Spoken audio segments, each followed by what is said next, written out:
This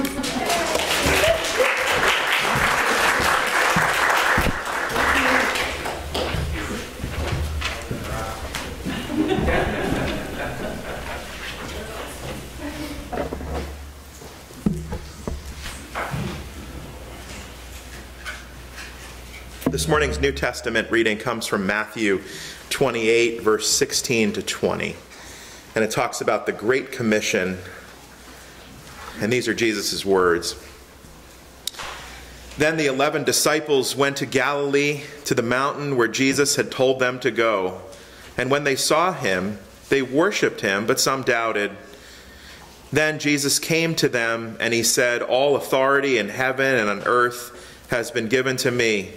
Therefore go," or while going, "making disciples of all the nations, baptizing them in the name of the Father and of the Son and of the Holy Spirit, and teaching them to obey everything I've commanded you. Surely I am with you always to the very end of the age." Teaching them to obey everything I've commanded you. That's reaching out to our neighbors. Debbie.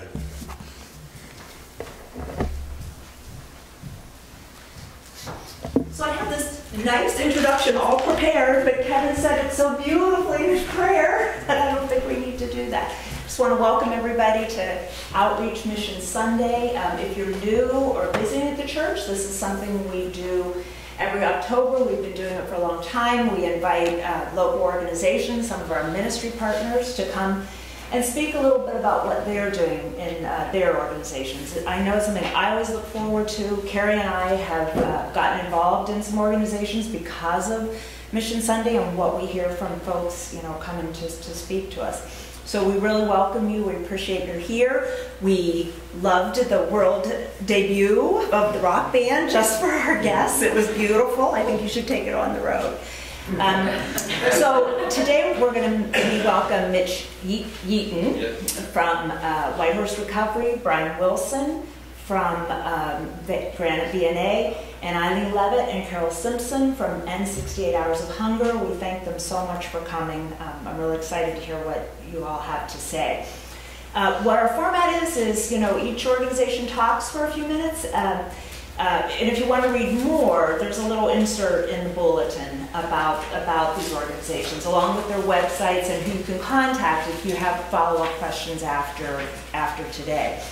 We are going to have fellowship downstairs. We appreciate everybody's flexibility. It's so tough trying to figure out what the right thing is to do right now, but in order to really have that time to speak one-on-one to the organizations, we thought that would probably work out best for everybody. So without further ado, Mitch, thank you.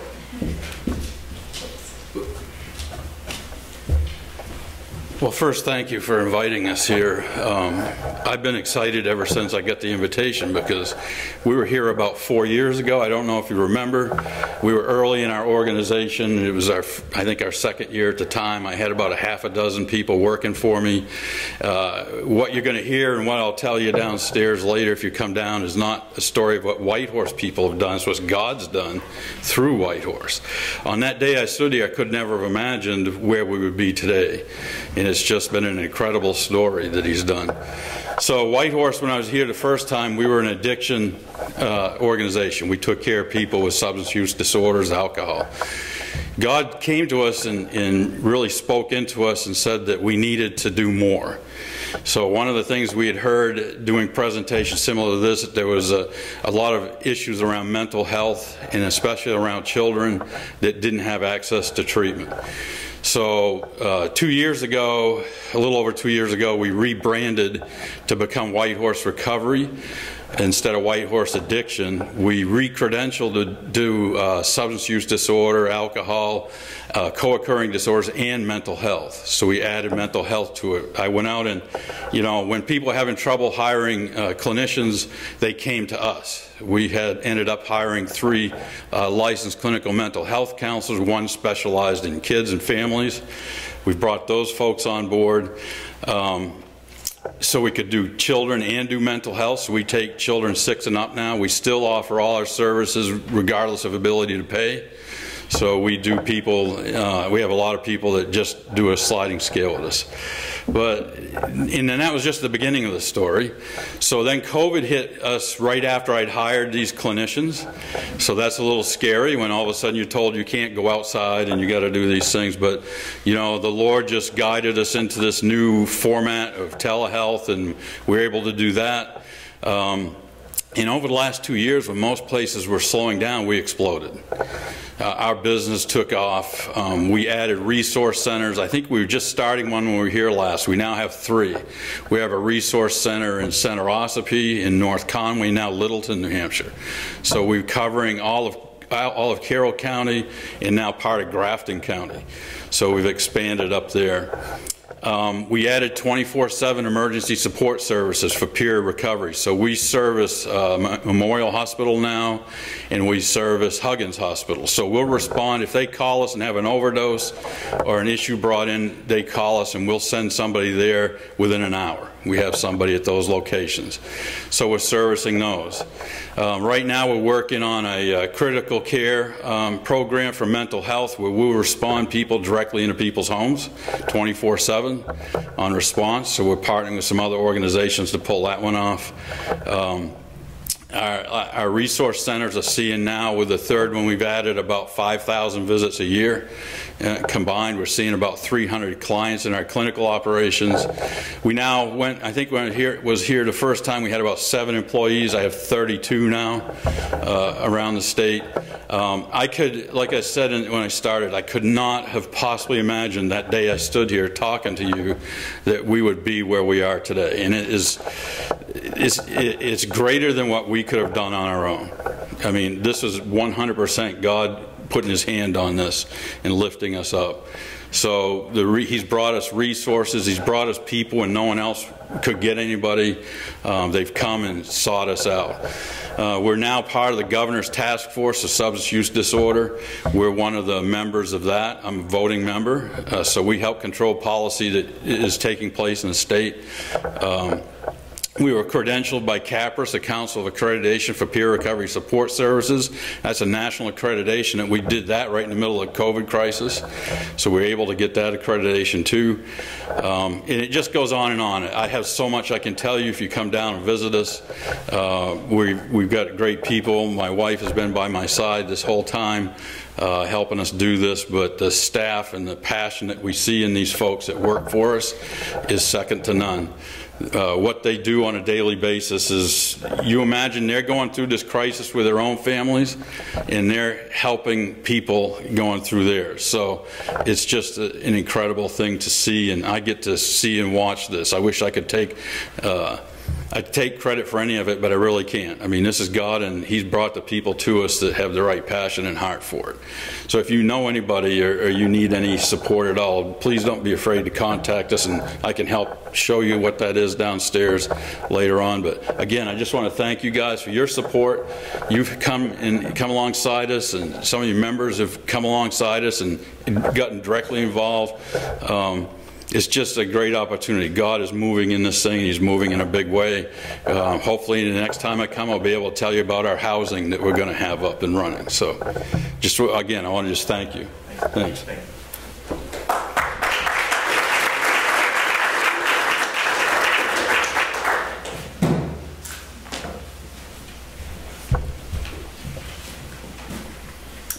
Great job, Mitch. I'm Brian from Granite VNA. I like to ask this question when I start any presentation. Who here has heard of Granite VNA? That's unbelievable, because that name is only 6 months old, guys. I think that's wonderful. While we've been serving Southern Carroll County for over 100 years, we did so under many different names. And just 6 short months ago, we were called Central New Hampshire VNA and Hospice. And the 10 years before that, we were called the VNA and Hospice of Southern Carroll County, which I think is what most people remember, because that was our name for many, many years. But in April, we merged with the Concord Regional Visiting Nurse Association, the largest visiting nurse association in New Hampshire. And in doing so, we decided that this was our opportunity to reinvent, and we changed our name to Granite VNA because, quite honestly, we now serve 82 communities, almost half of New Hampshire, and we thought it was only appropriate to call ourselves Granite VNA. So I'll ask a couple more questions. Who here has been touched by a visiting nurse, a family member that they've come in to help, or someone in hospice, a neighbor? So we're all pretty familiar with what Granite VNA has to offer. I'll talk very briefly about what I call our flagship programs. I'll rattle them off real quick. Home care, pediatrics, and hospice. Home care is actually our largest program. We made, well, I'll lump it all together because I can't do math very well. We made over 100,000 home visits last year. So you can, our nurses are very, very busy. And this was during our pandemic. So I'll talk probably at the end just a little bit about the pandemic and how we handled that. But home care, for folks that aren't familiar with what visiting nurses and visiting clinicians do for home care, they provide home health care right where you live. And it doesn't matter where you live. It could be in a home, it could be in a facility, it could be in a nursing home, it could be anywhere. Homeless, anywhere, we will come and provide care. That care is exactly what it sounds like. We'll have a nurse come and visit your home, assess you, provide medication management, provide any medical treatment that you might need. Includes IV therapy, includes actually physical therapy. We send physical therapists, we send occupational therapists, we send medical social workers, we send our LNAs, licensed nurse assistants. So it's a very, very busy program. If you have what I call a post-acute stay, so if you've been in the hospital or been in a facility for a short period of time and you're discharged but still need a little more care, you would enjoy the home care program at Granite VNA. And I just rattled off a ton of different clinicians that work there. You probably would get a visit almost every day from somebody. And our nurses, I used to be able to say how many times around the earth they drive, but this merger's kind of thrown me a little bit. So they drive a lot every year. Let me just say that. They're all over the place. I'll transition just a little bit to our pediatrics program. Here in Carroll County, we actually service the Healthy Families America grant. And we have a very well-developed pediatric program, which includes what I call Baby's First Homecoming, which is a great program for anybody, any new mom in Carroll County can get a visit within the first couple days of being discharged from the hospital just to check up on you, just to see how the baby's doing, just to see how the mom's doing. And it's not just a warm fuzzy. We get to really do an assessment and determine, is there any kind of postpartum depression? Are they having any lactation issues? There to be able to treat the mom and the baby. And that's something that is very, very popular, as you can imagine. I wish we just had more babies being born in Carroll County, folks. That's what I wish. So that pediatric program actually operates very much like our home care program, just for kids. So we still deploy nurses, we still deploy LNAs, we still deploy all those clinicians that may or may not be needed when pediatrics are involved. So you can imagine that program often runs parallel to our home care program. The only real difference is the unit of service. The care isn't the child, it's the whole family in our pediatric program. And it's because we firmly believe that building a strong, healthy, well-adjusted child is so much better than trying to fix an adult, for lack of a better way to say that. I shouldn't say fix, treat an adult, but you understand what I mean. So, start young. And hospice, it's always a scary word, guys, hospice. And when I use the word hospice, people immediately think of death and dying. That's appropriate. But I like to think of life and living when we talk about hospice, because the real purpose of hospice is to help someone live their life the way they want to when they know that they have a life-limiting illness and that there is an end date involved. We're able to provide a plan of care that allows them to live their life the way they want to, with respect and dignity, and not be so worried about the health care or the social issues that are involved. You can imagine our nurses can come right on in and try to take care of the bulk of any worry and let that family just live their life together. So if I had to describe hospice, that's exactly how I would describe it. Helping someone to live, not helping someone to die. And I'm not going to end on that note because that's just not the note I want to end on. Let's talk about the pandemic. I don't get excited about the pandemic, so my voice is going up because I'm faking it. That was tough. And it still is tough. You need to know the first couple months of this pandemic, we had to send people home and we had to have people work from home, and our nurses weren't deployed because people were afraid to have us in their home. And then something switched. People still needed help, and suddenly we were just bombarded. We did more home visits last year than we'd ever done before.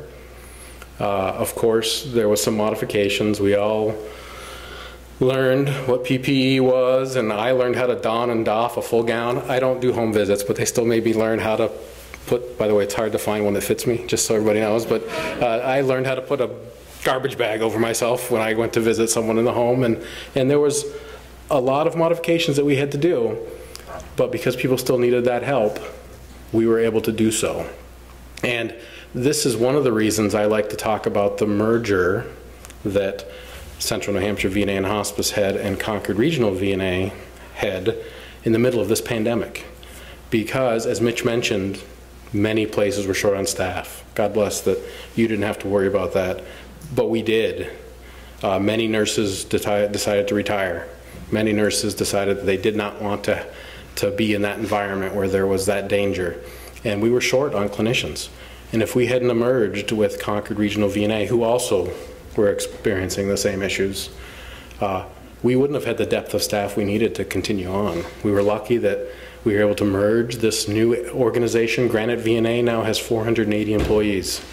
And without that depth of staff, we wouldn't have been able to do the shifting and the shuttling and that shell game that it took to be able to treat everybody that really needed this treating. So one of the great things that came out of the pandemic is that we were able to reinvest a little bit in our telehealth programming. For those that don't know about telehealth and telemedicine, we're able to do some remote monitoring and remote visiting with our nurse in the home. They set up an appointment with a doctor someplace else, and we were able to make sure people got the care they needed. We also, right here in Carroll County, piloted a home care vaccination program. When the state started working on all their vaccine clinics and programs and giving it away and sitting in a car somewhere in a parking lot waiting for it, that kind of stuff, they didn't have any provisions for people that were homebound. And when we started asking those questions, they said, we're not really sure how to do this. So we said, well, we do. And we piloted a program for New Hampshire Department of Health and Human Services. It was very successful. They use that model now across New Hampshire to make sure that homebound folks are vaccinated, and I'm hoping that they're using it to continue with this booster, because I think that's very, very important. So those are just a few things. I could probably stand up here and just tell stories, but I'm not going to. I will be downstairs for a little bit. I'd love to talk to anybody. I left a little pile of stuff too, but if I disappear, it's only because I have an appointment at 12 up in Conway, and I have to go jettison probably sometime a little after 11, but I would love to talk to anybody and everybody that would want to downstairs. So thank you guys. Thank you very much. Thanks for having me, and I appreciate everything.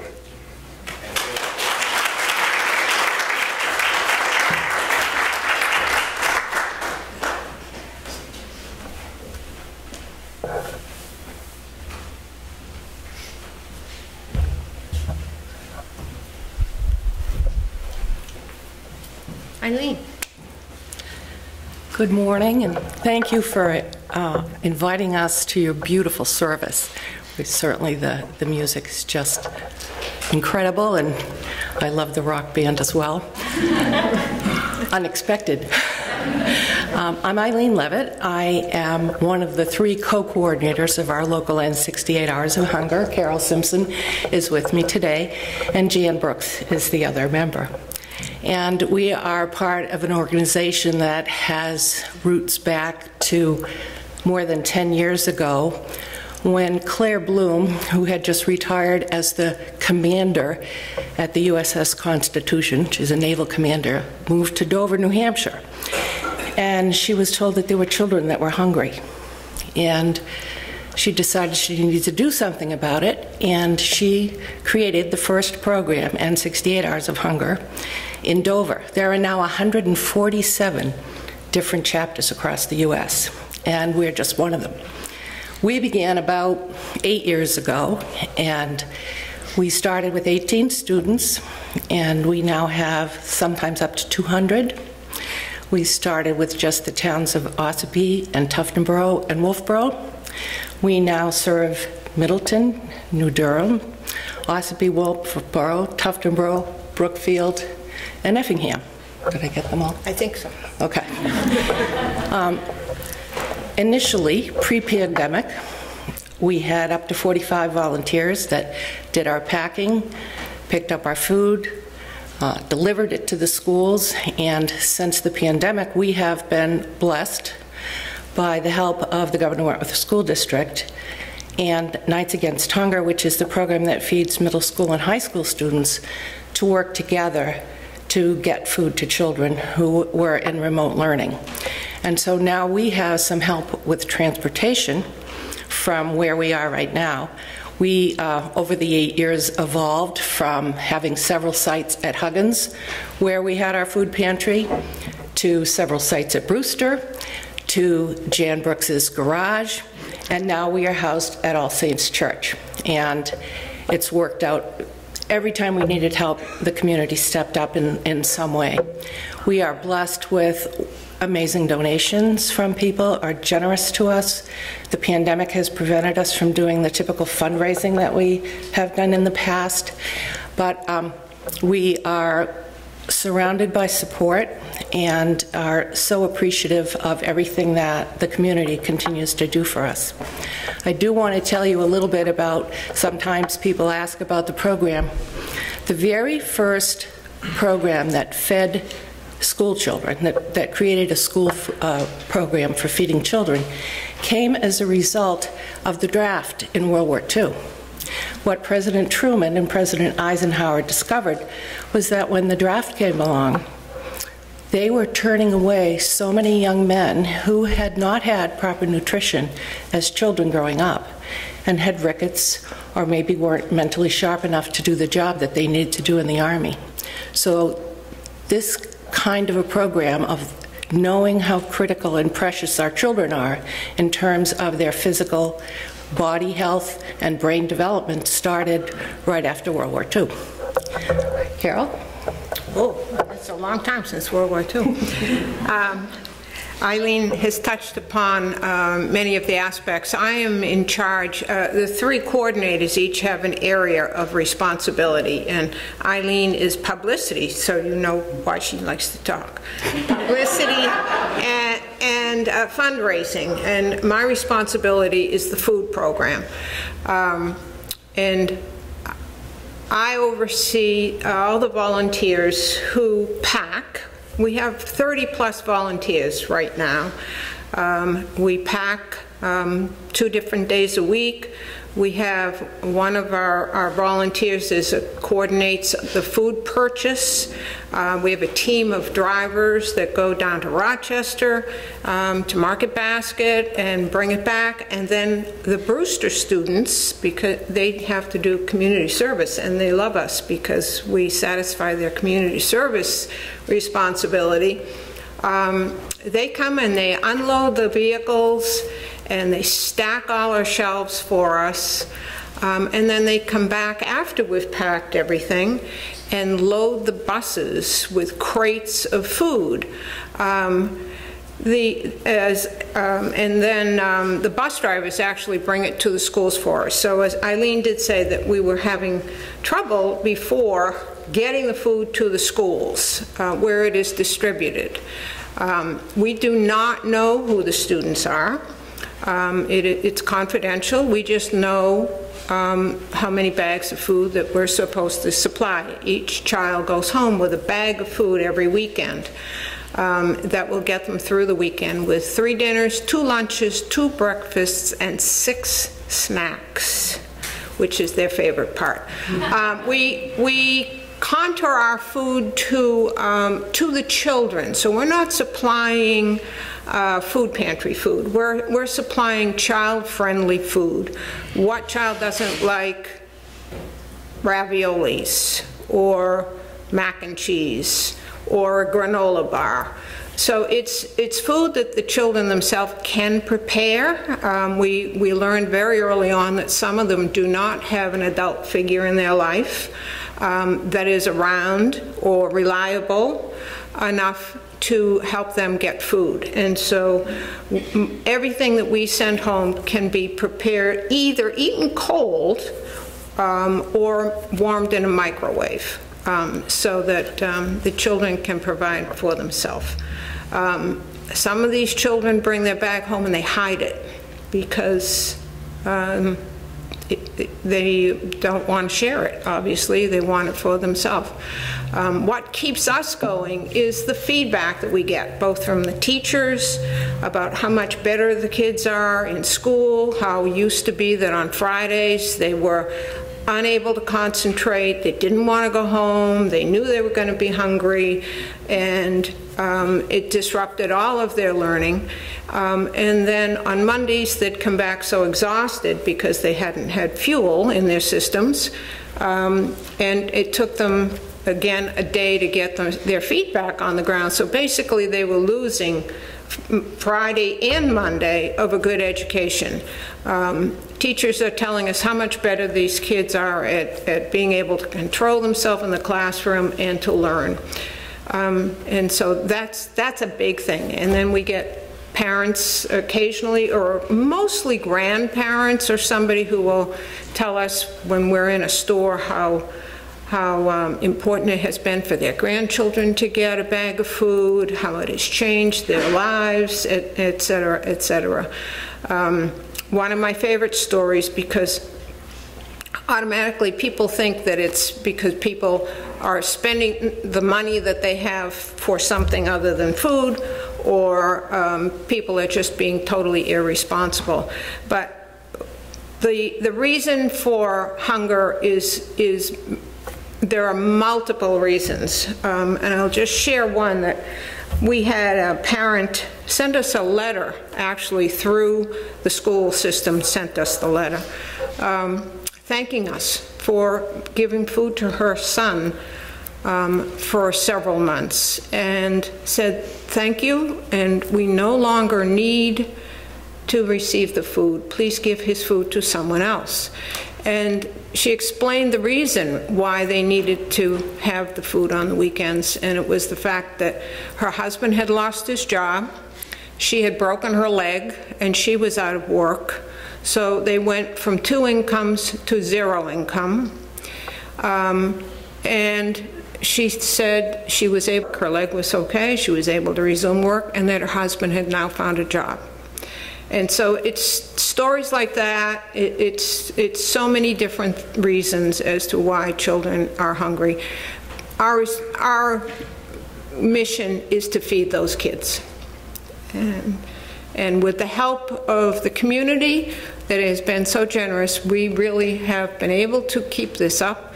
And we know that this is a need that will not go away.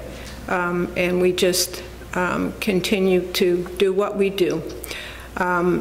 One other thing that I will share, which has been wonderful for us, is that the school system, through the pandemic, really realized how important this program is. And they did provide bus transportation for us. But as a result, they actually wrote into the job description of the Home Link coordinator person that part of her responsibility in her contract was to be a liaison to our program and to be involved with the program and help see that it was working in the schools. So that was a big step that the school system has recognized how important it is. So we want to thank you for bringing us here, and we have some examples downstairs of what we send home with the kids and some literature downstairs. Thank you.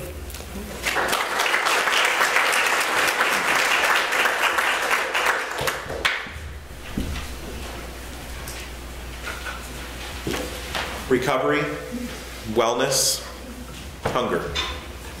Listen to these words from Matthew 25. For I was hungry, and you gave me something to eat. I was thirsty, and you gave me something to drink. I was a stranger, and you invited me in. I needed clothes, and you clothed me.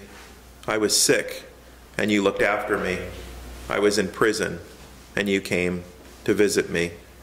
Then the righteous will answer the Lord, when did we see you hungry and feed you, or thirsty or give you something to drink? When did we see you a stranger and invite you in, or needing clothes and clothe you?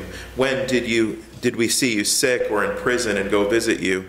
And the king will reply, I tell you the truth, whatever you did for the least of these, you did for me. That's the sermon. Sometimes we hear a sermon with words, sometimes we hear a sermon with action steps, and today was one of those. Thank you for being a church that loves, not for what we do, but why we do it. And Mitch had remembered to say that and the importance, because it's our call, it's who we are to God's purpose and glory. Thank you for being here today, guys. Thanks for sharing.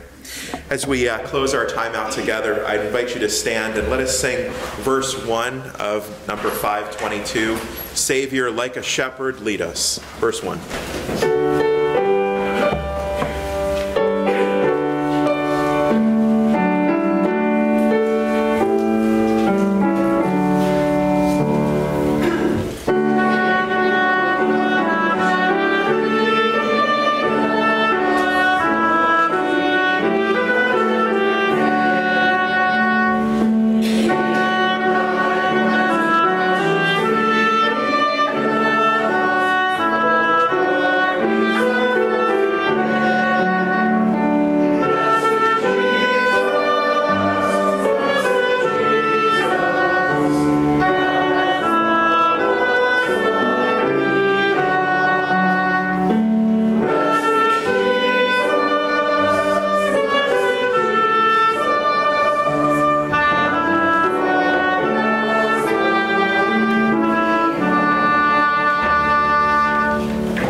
Thanks for taking the time.